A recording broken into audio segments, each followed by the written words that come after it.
Do you know what your team wants?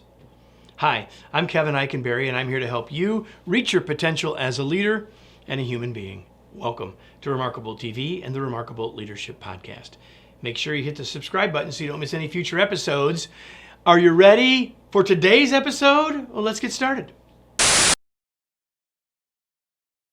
Last week, I suggested the idea that our team member, as a leader, that our team members are our customers.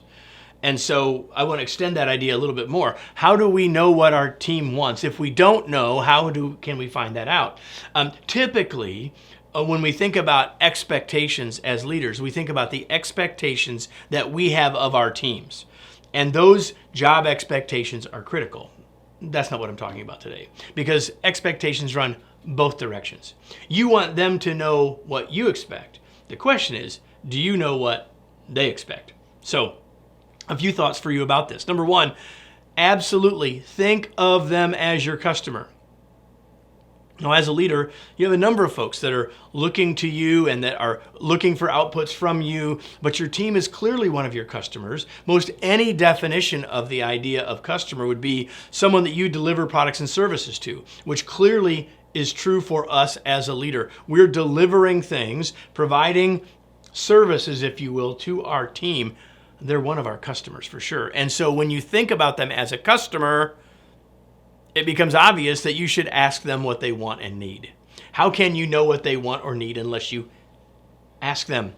So ask them. Find out what they want. Find out what they need. Now, those two things are different, right? And so we don't have to be a people pleaser, give them everything that they want and need, but we need to understand what that is. And we need to do that by listening.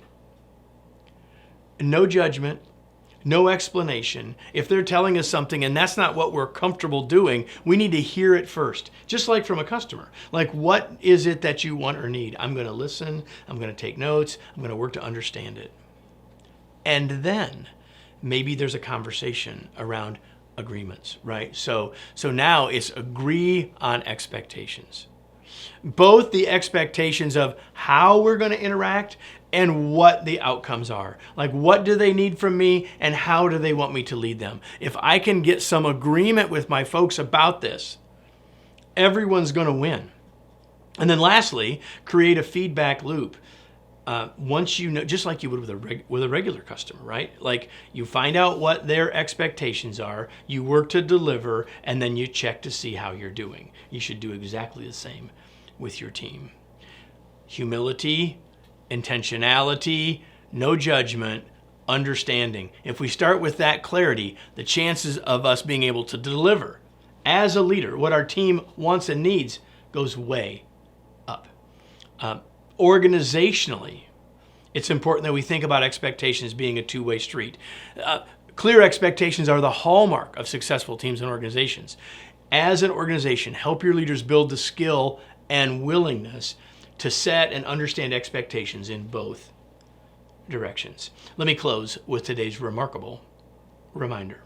If you don't know what your team wants and needs, how can you possibly deliver it to them? That's a useful question. And it's just one of the kinds of things that I talk about in the book, Flexible Leadership, that we have to move beyond what we're naturally doing, what we're comfortable doing, to consider our role as a leader differently. We talk about that in Flexible Leadership. You can learn more by getting your copy to this book. Go to Amazon or wherever you buy books, or just go to kevineikenberry.com/flexible. I hope you'll do that, and I hope you join me next week for another episode of Remarkable TV and the Remarkable Leadership Podcast.